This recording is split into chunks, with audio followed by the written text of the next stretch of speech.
সোনা মন দিয়ে বই পড়ো, পড়ালেখা শিখে তুমি আলোর পথে চলো।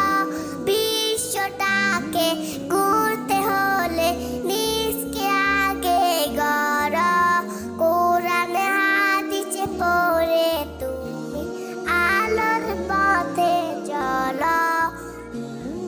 কোরআন হাদিসে পড়ে তুমি আলোর পথে চলো। পড়তে বসে দোয়া করো, রাব্বি জিদনি ইলমা পড়ো, তোমার জ্ঞানের আলো দিয়ে দেশের